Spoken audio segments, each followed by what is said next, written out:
Good morning, Vietnam. Woo. Just look at the rain.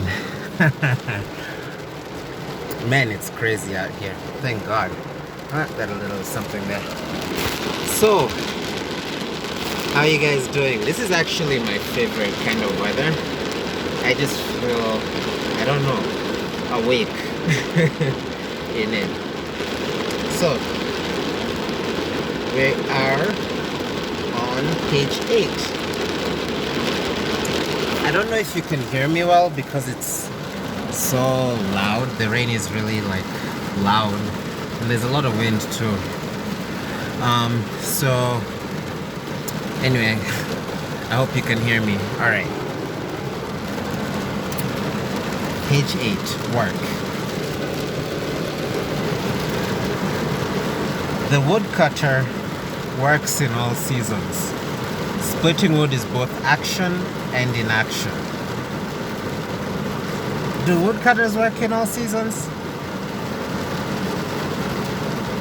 I thought like if you're like cutting wood for your own like personal use, like for the fireplace, you usually cut it, all of it, like early in the fall, and so that you have enough for like winter and everything. But maybe like in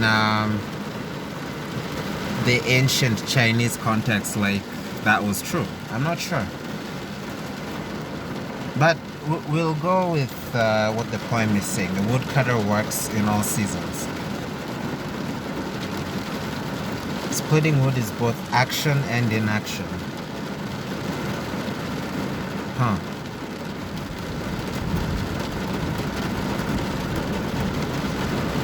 It's thundering.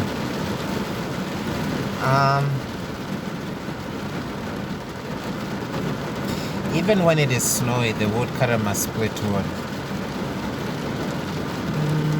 I guess it depends on where you are. Usually, you have it all prepared and under a tarp. You do all of the work before so that you can enjoy the fruits of your labor after.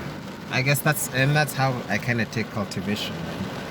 At some point, after doing the work for some time, then you enjoy the fruits of your labor. But let's just keep going. Unless he does, he and his family will not stay warm, and those who depend upon him will not survive. But the woodcutter does not simply work on a piecemeal basis. He labors in concert with the seasons. He works hard to store wood prior to the first coal so that he would have the luxury of merely splitting kindling now. I see what he means. He means most of the... Okay. While most of the work is done before, it's still a continuous process. You know, and that's true. You don't split wood like all the way because it can rot and stuff like that. So perhaps they mean like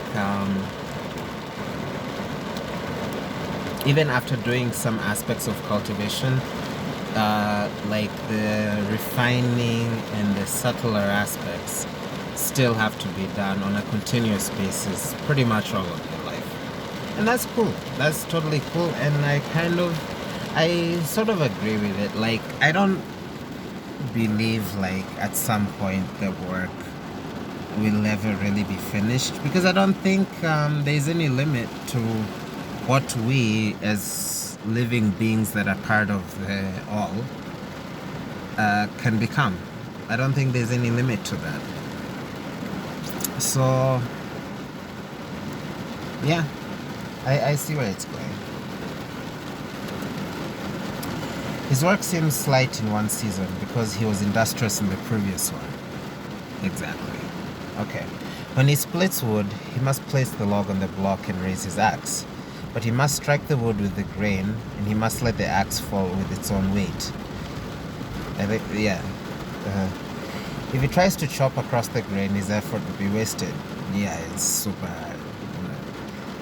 If he tries to add strength to the swing of the axe, there would be no gain.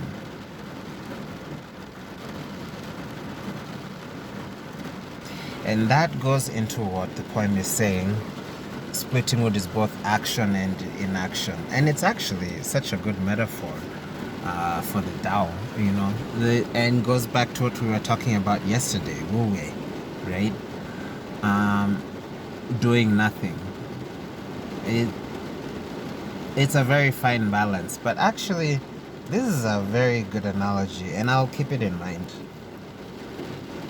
Like the woodcutter, we can all benefit from working according to seasonal circumstances. Whether it is the time or the method, true labor is half initiative and half knowing how to let things proceed on their own. Very well said. I started off by semi-disagreeing. I guess that's why you read everything before commenting. But I like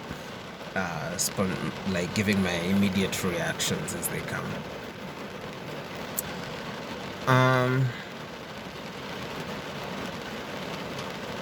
Today I'll be doing heavy cultivation, and one thing, yesterday I was reading a lot on especially like Vajrayana, and some of the things. Okay, I feel like this is important to get out, and I really would hope I'm approaching this the right way. Some of the things presented in like Western adaptations of Tibetan Buddhism, like in Shambhala,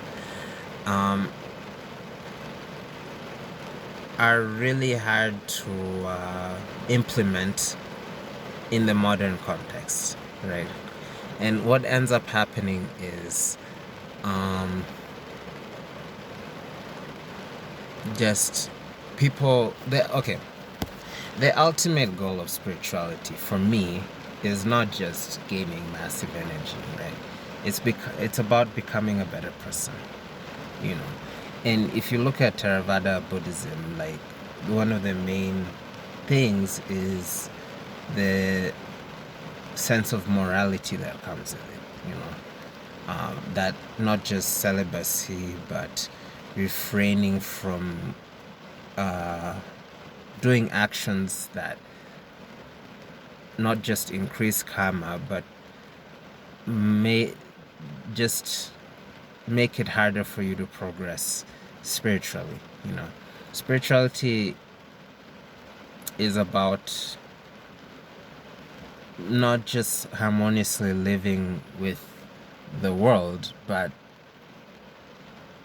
bringing your internal state